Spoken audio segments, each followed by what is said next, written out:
उसको सिंघाड़ा कहते हैं। लेकिन ये जो है से त्रिभुज है, त्रिभुज हम उसको कहते हैं जिसका तीनों कोनों का मान 180 डिग्री होता है। तीनों कोनों का मान 180 डिग्री होता है। वर्ग किसको कहते हैं? जिसकी सभी भुजाएं बराबर होती हैं और सभी कोण भी है से क्या होती है? बराबर होती है, उसको हम वर्ग कहते हैं।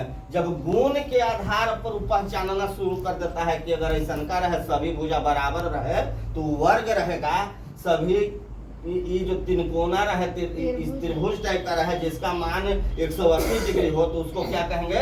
त्रिभुज कहेंगे। मतलब गुण के आधार पर जब वो वर्गीकृत करने लगता है आकृतियों को, कोई भी आकृति को, आयत है कि आमने सामने की भुजाएं बराबर होती है, मैंने गुण के आधार पर वह वर्गीकृत करने लगा कि आयत क्या है, वर्ग क्या है, आपको त्रिभुज क्या है, तब वो समझिए कि वो विश्लेषण वाला स्तर पर आ गया है।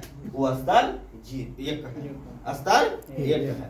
मतलब कि गुण के आधार पर अगर किसी आकृति के बारे में जब बच्चा बात करने लगे तो समझ जाइए कि वो विश्लेषण के जगह पर है। और उसके बाद आता है संबंध। अब देख लिया कि ये देखा कि वर्ग में 4 भुजाएं होती है, त्रिभुज में 3 भुजाएं होती है।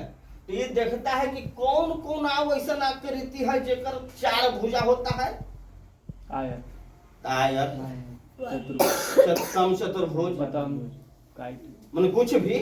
वो अब संबंध जोड़ता है, कौन कौन इसमें चीज होता है, आकृति होता है जिसकी 3 भुजाएं होती है। तो त्रिभुज में समबाहु त्रिभुज, विषम बाहु त्रिभुज, समानांतर त्रिभुज, कई प्रकार के त्रिभुज उसको मिल रहा है जिसकी तीनों भुजाएं बराबर है लेकिन मान कितना है?